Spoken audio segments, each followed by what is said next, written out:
Jangan sekarang kita ada di mulut serigala, besok baru masuk mulut singa. Ya, sama juga bohong. Betul. Makanya minta kepada Allah, semoga besok kita mendapat pemimpin yang baik. Umat Islam gak pernah ganggu mereka. Mereka mau punya hotel silakan. Mereka mau punya real estate silakan. Mereka mau punya uang triliunan yang 7 keturunan tidak habis. Kita nggak ngiri umat Islam, betul? Betul? Urusan mereka kaya raya, saudara. Tapi jangan ganggu kita dong. Jangan mentang-mentang terus punya duit. Saudara kita mau diusir dari kampung halamannya yang dia sudah tinggal di situ ratusan tahun. Kurang ajar. Assalamualaikum warahmatullahi wabarakatuh.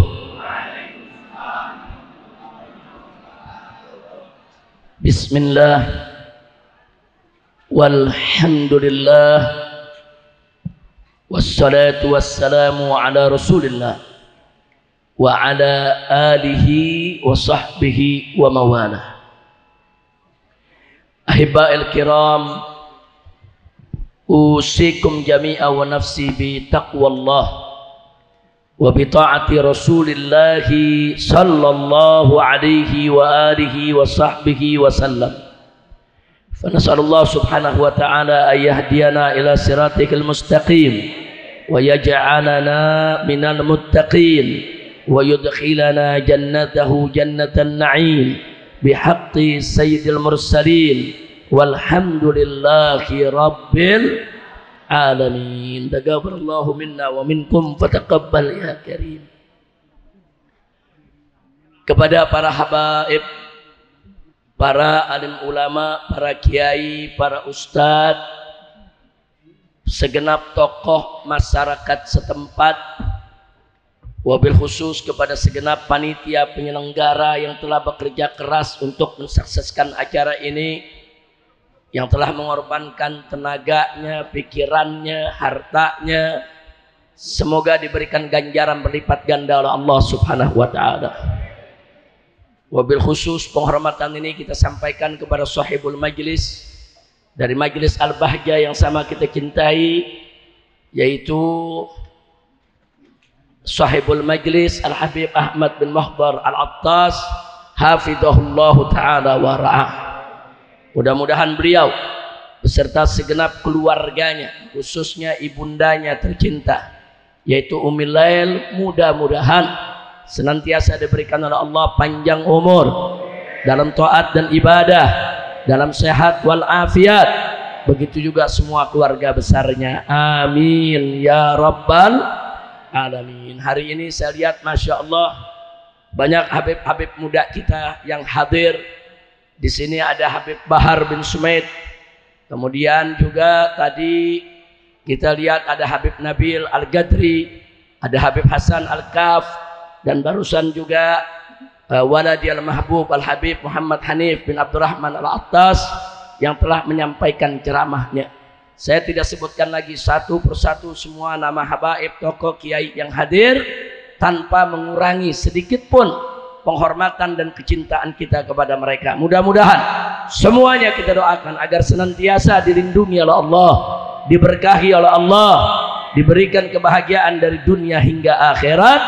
Amin ya rabbal alamin. Ahiba'il kiram, tadi sudah panjang lebar kita mendengarkan nasihat-nasihat dari para guru-guru kita, dan terakhir tadi kita lihat bagaimana Habib Hanif menyampaikan kepada kita tentang pentingnya kita cinta kepada Nabi, pentingnya kita mengikuti Nabi, pentingnya terus kita menyemarakan untuk selalu menjadikan Nabi sebagai uswatun hasanah insya Allah. Nah, pada kesempatan ini saya ingin mengajak diri saya dan semua ahibba rahimakumullah untuk kita menengok satu ayat tentang bagaimana indahnya Nabi memimpin umat. Ini kita bicara tentang leadership. Kita bicara dari segi bagaimana kepemimpinan Nabi alaihi salatu wassalam di tengah umatnya. Nah, kenapa ini menjadi penting? Karena kalau ini diketahui oleh generasi muda kita yang ada saat ini, karena subhanul yaum rijalul qad, pemuda hari ini akan menjadi pemimpin di hari esok. Nah, kalau dia tahu bagaimana cara Nabi memimpin, insya Allah itu akan menjadi contoh buat anak-anak muda kita manakala mereka kelak menjadi pemimpin di tengah umat. Amin ya rabbal alamin. Kita buka surat Ali Imran ya. Di sana Allah Subhanahu wa taala menyatakan, A'udzu billahi minasyaitonir rajim. Bismillahirrahmanirrahim. Fabima rahmatin minallahi lintalahum. Walau kunta faddan gharidal qalbi lan faddu min hawlik. Fa'fu anhum wastaghfir lahum washawirhum fil amri. Fa idza azamta fatawakkal 'ala Allah, innallaha yuhibbul mutawakkilin. Shadaqallahul azim. Indah ini ayatnya. Allah menceritakan tentang bagaimana kita punya nabi memperlakukan umatnya. Allah menyatakan fabima rahmatin minallah, yaitu dengan rahmat dari Allah Subhanahu wa taala yang dilimpahkan kepada nabi kita Muhammad sallallahu alaihi wasallam. Allah menyatakan lintalahum, engkau menjadi lembut, engkau menjadi ramah, engkau menjadi santun ya Muhammad kepada kau punya umat. Masya Allah, semua itu adalah serpihan dari rahmat Allah Subhanahu wa ta'ala. Artinya dari baris ini kita lihat siapapun yang menjadi pemimpin wajib untuk bersikap santun kepada yang dipimpin, saudara. Pejabat wajib santun kepada rakyat. Pejabat wajib untuk ramah, untuk lembut kepada rakyat. Enggak boleh pejabat bengis kepada rakyatnya, saudara. Kira-kira jelas tidak? Jelas tidak? Jadi indah. Allah punya informasi buat kita dan tuntunannya buat Nabi. Fabima rahmatin minallahi lintalahum, yaitu dengan rahmat dari Allah Subhanahu wa taala ya Muhammad, engkau menjadi lembut, engkau menjadi santun, engkau begitu ramah terhadap kau punya umat. Alhamdulillah. Jangankan kepada umat, saudara, sampai Nabi kalau melihat ada umatnya dulu ketika beliau hidup, ada yang membawa seekor keledai dengan barang di atas tunggangannya melebihi kapasitas, ditegur sama Nabi. Dipanggil yang punya keledai, nggak boleh kau berikan beban di atas keledai melebihi daripada kapasitas kekuatannya. Bayangkan, keledai diperhatikan oleh Nabi, nggak boleh dizalimi sama pemiliknya. Subhanallah. Itu kita punya Nabi, saudara. Kemudian setelah itu Allah ingatkan kepada Nabi alaihi salatu wassalam, walau kunta faddan ghalidhal qalbi, andai kata engkau ya Muhammad bersikap keras atau kasar hati terhadap kau punya umat, apa yang akan terjadi? Dan faddu min haulaik, mereka akan meninggalkanmu, mereka tidak akan mendekatimu, mereka akan bercerai-berai, pergi, nggak mau dekat denganmu. Masya Allah. Bu,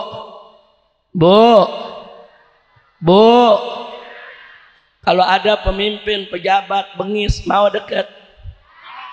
Kalau ada pejabat pemimpin jahat, mau dekat? Kalau ada pejabat pemimpin kasar, mau dekat?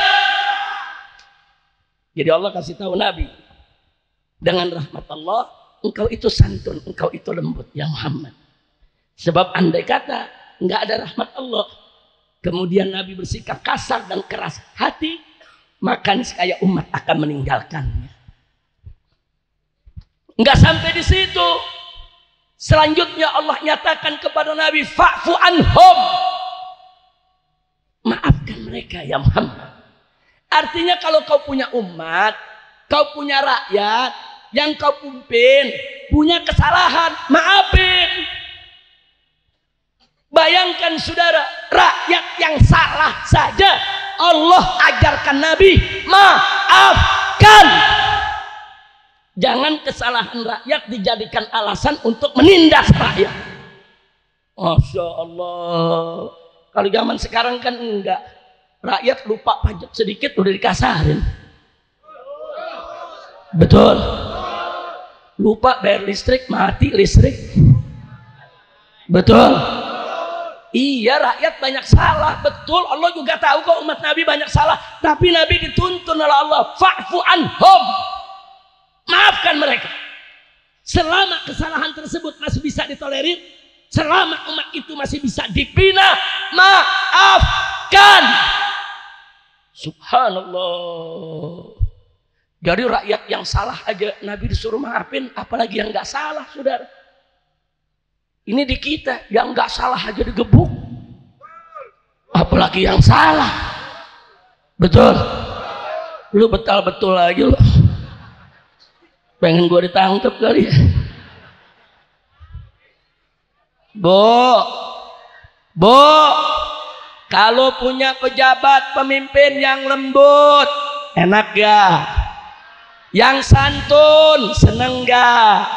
Yang mudah memaafkan kesalahan rakyatnya, cinta tidak? Shallu ala nabi. Bahkan bukan sekedar Nabi diperintahkan oleh Allah maafkan mereka.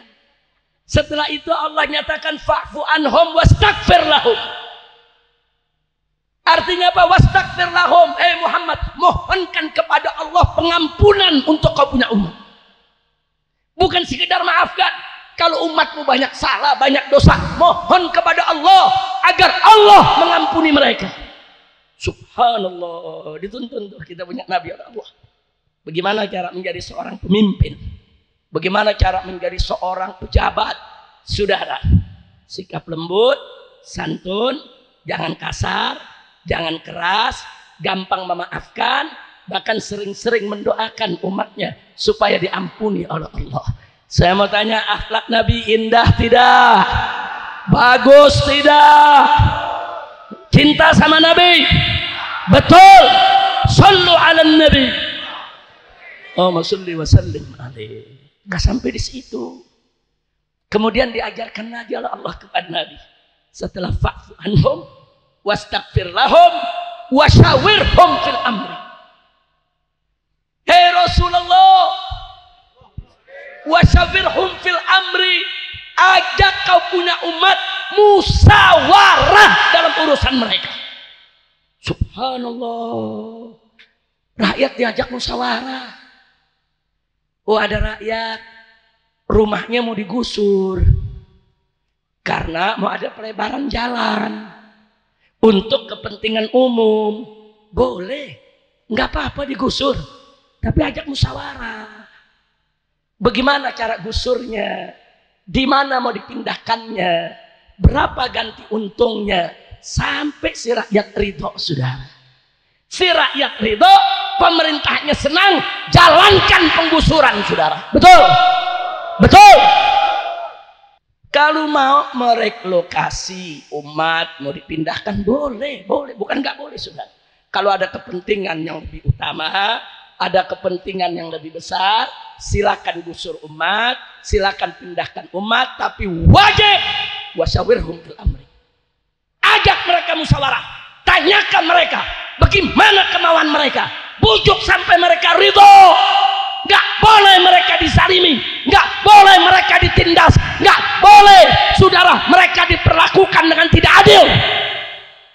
Apalagi sampai ditangkepin, udah dimasukin ke mobil, dianjing-anjingin. Apa? Pemimpin nggak begitu, saudara. Nggak boleh. Nah, jadi apa yang kita lagi saksikan saat ini, saudara, ini adalah kehancuran daripada kepribadian kepemimpinan. Atau dengan kata lain, kita sedang mengalami darurat kepemimpinan. Kita butuh pemimpin seperti yang dicontohkan oleh Nabi. Pemimpin yang santun, pemimpin yang baik, pemimpin yang cinta rakyat, pemimpin yang tidak menindas rakyat, pemimpin yang mengajak musyawarah rakyatnya, pemimpin yang gampang memaafkan, pemimpin yang mendoakan rakyatnya dengan kebaikan, bukan pemimpin yang menyusahkan rakyat, saudara. Bukan. Jangan negara, saudara, dijadikan musuh rakyat. Saudara, negara tanpa rakyat nggak ada negara, saudara. Nggak ada. Rukun negara itu ada teritorial, saudara, dan ada rakyatnya. Kalau nggak ada rakyatnya jadi negara tidak? Enggak. Jadi rakyat itu salah satu rukun terpenting berdirinya sebuah negara. Maka itu rakyat nggak boleh dizolimi, saudara. Saya bicara begini sekali lagi, bukan digusur nggak boleh, bukan, boleh, boleh. Dalam Islam boleh ya, kawan. Boleh digusur, boleh dilebarin jalan, umat boleh dipindah dari satu kampung ke kampung lain, boleh. Tapi nggak boleh ada pemaksaan, nggak boleh ada hukum paksa, saudara. Bahkan jangankan kita bicara syariat Islam, jangankan kita bicara Al-Quran dan As-Sunnah, saudara. Kita bicara undang-undang yang berlaku di Indonesia saja, tidak boleh ada orang yang dipaksa pindah, saudara. Di samping saya ada pengacara saya. Coba tunjukkan Habib Ali. Saya tunjukkan, saudara. Ini ada Undang-Undang Republik Indonesia nomor 26 tahun 2000, saudara. Di sini menimbang, mengingat, dan seterusnya sampai memutuskan. Kita masuk pasal ke-9, saudara. Di sini disebutkan kejahatan terhadap kemanusiaan sebagaimana dimaksud dalam pasal 7 huruf B adalah salah satu perbuatan yang dilakukan sebagai bagian dari serangan yang meluas atau sistematik yang diketahuinya. Ini pasal 9 huruf D, A, B, C, D.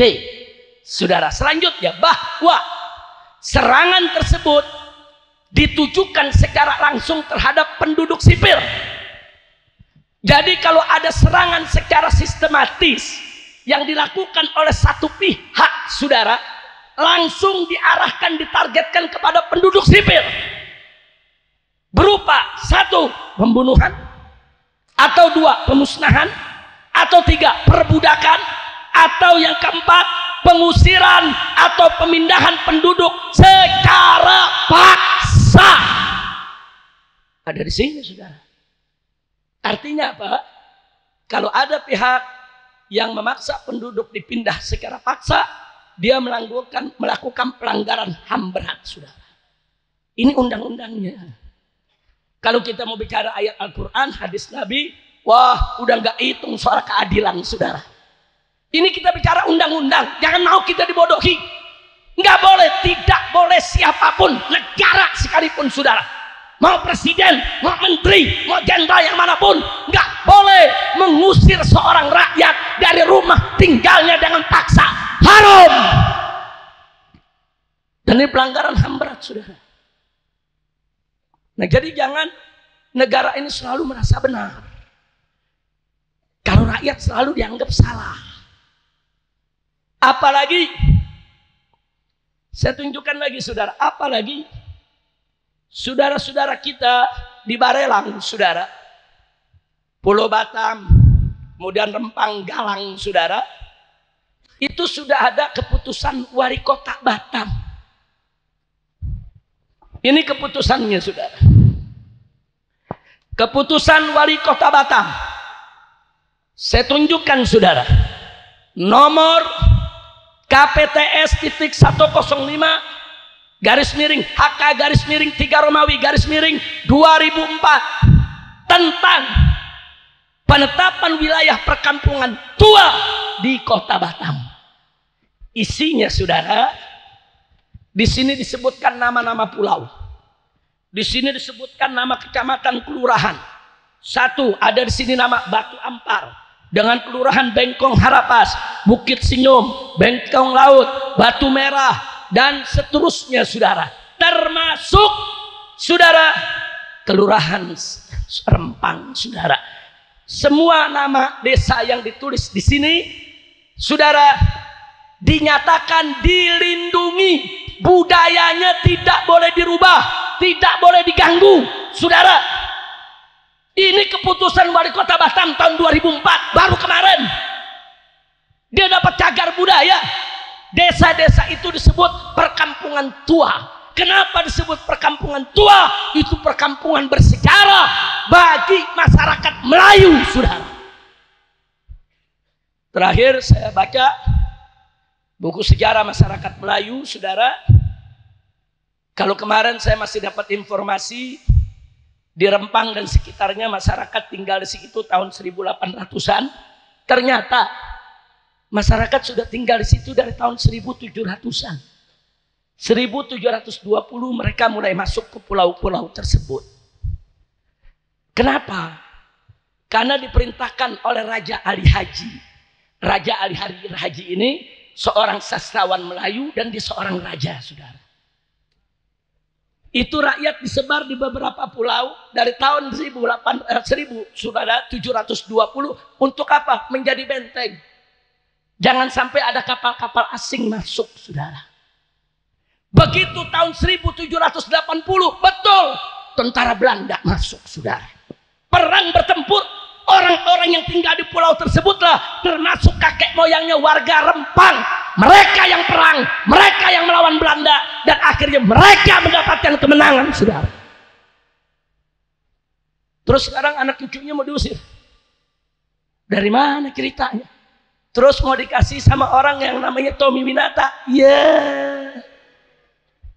Saudara, siapa dia? Mentang-mentang banyak duitnya, mentang-mentang banyak hartanya, terus mau jadi jagoan di negeri ini. Dia mau beli semua pejabat untuk diadu dengan rakyat. Kurang ajar. Saya ingatkan kepada semua naga-naga, saudara. Semua naga-naga, jaga sikapmu. Jangan ganggu pribumi. Jangan ganggu umat Islam. Kalau kalian terus mengganggu umat Islam, besok kalian akan jadi cacing. Bukan naga lagi, saudara. Saya mau tanya semua, siap jadikan naga sebagai cacing? Takbir. Shallu ala Nabi. Umat Islam gak pernah ganggu mereka. Mereka mau punya hotel silakan. Mereka mau punya real estate silakan. Mereka mau punya uang triliunan yang 7 keturunan tidak habis. Kita nggak ngiri umat Islam, betul? Betul? Urusan mereka kaya raya, saudara. Tapi jangan ganggu kita dong. Jangan mentang-mentang terus punya duit. Saudara kita mau diusir dari kampung halamannya yang dia sudah tinggal di situ ratusan tahun. Kurang ajar.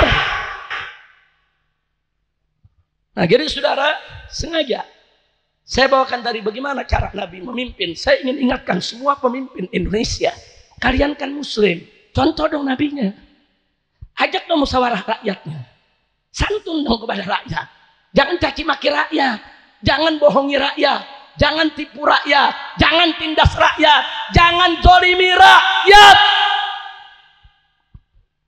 Kira-kira yang saya sampaikan jelas tidak? Jelas tidak? Jadi sekarang saya mau tanya, kalau warga Rempang sekarang melawan, wajar tidak? Wajar tidak?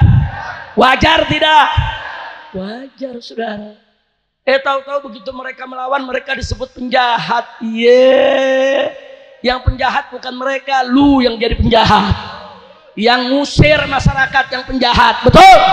Oligarki yang zalim yang penjahat, betul?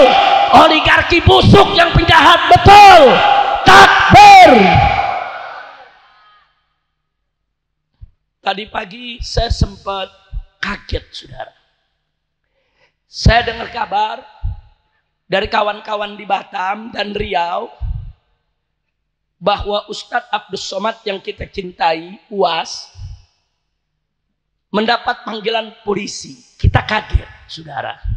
Saya minta bantuan kepada pengacara, hubungi kawan-kawan yang di Riau, hubungi kawan-kawan yang di Batam. Apa betul ini Ustadz Abdul Somad dapat surat panggilan? Karena kita marah, saudara. Kalau seorang Ustadz Abdul Somad yang menyuarakan kebenaran, membela bangsa Melayu, mendukung perjuangan bangsa Melayu, saudara, kemudian dianggap sebagai penjahat, kita tidak akan ridho dan kita tidak akan terima. Betul? Takbir. Saya mau tanya, Ustadz Abdul Somad itu pecundang atau pejuang? Pecundang atau pejuang? Pecundang atau pejuang? Beliau bukan penjahat, saudara. Nah, akhirnya saudara, tadi pagi saya sempat ceramah di Condet, saya kritisi soal ini, kita tumpahkan kemarahan kita. Kita nggak terima kalau Ustadz Abdul Somad yang sedang getol membela bangsa Melayu yang tertindas, kemudian mau dijadikan penjahat. Tapi alhamdulillah, sore tadi kami langsung mendapat jawaban, baik dari para pengacara maupun dari para asistennya Ustadz Abdul Somad, saudara. Dan Ustadz Abdul Somad juga segera membuat rekaman, disebarluaskan di mana-mana. Yang mendapat panggilan polisi adalah sahabat beliau yang bernama Ustadz Burhan. Tapi beliau tetap marah. Kenapa? Karena Ustadz Burhan ini, kata Ustadz Abdul Somad, ini orang baik. Dia punya restoran, saudara. Dia suka kasih makan anak yatim, kasih makan janda-janda lemah, kasih makan orang miskin. Kemarin begitu warga dari Rempang numplek di Batam, saudara, mereka demo menuntut keadilan, nggak bawa makanan, nggak bawa minuman. Ustadz Burhan berbaik hati, kasih makan, kasih minum. Ustadz Burhan dipanggil polisi. Apa dalam surat ditulis? Diduga melakukan tindak pidana karena membantu orang yang melakukan kejahatan. Lu yang jahat bilang masyarakat jahat. Kacau tidak? Kacau tidak? Kita bersyukur bukan Ustadz Abdul Somad, alhamdulillah. Tapi kita tetap nggak terima. Ustadz Burhan itu orang baik, dia berderma, dia bantu orang, kenapa dianggap penjahat? Saya jadi ingat peristiwa Pilpres 2019. Tanggal 21-22 Mei di Jakarta, saudara, itu petugas rumah sakit, petugas kesehatan kemanusiaan dari Mercy, dari Hilmi ditangkapi oleh aparat. Begitu ditangkap, tuduhannya apa? Membantu penjahat. Jadi masyarakat yang tidak terima hasil Pilpres, bentrok itu di Bawaslu, saudara, itu dibilang penjahat. Yang namanya demonstrasi itu bukan penjahat, itu unjuk rasa. Soal unjuk rasa itu akhirnya chaos, itu persoalan lain. Jangan kemudian langsung dituduh mereka penjahat. Jangan sekarang kita ada di mulut serigala, besok baru masuk mulut singa. Sama juga bohong. Betul? Makanya minta kepada Allah, semoga besok kita mendapat pemimpin yang baik, pemimpin yang jujur, pemimpin yang amanah, pemimpin yang cinta kepada Allah dan Rasulnya, pemimpin yang lembut kepada rakyatnya, pemimpin yang mengajak rakyatnya bermusyawarah, pemimpin yang mudah memaafkan kesalahan rakyatnya, pemimpin yang selalu mendoakan kebaikan untuk rakyatnya, pemimpin yang menuntun rakyatnya ke jalan yang benar. Ala hadhihi niyyah wa likulli niyatin salihah wa ila hadratin nabiyil mustafa sallallahu alaihi wasallam bisiril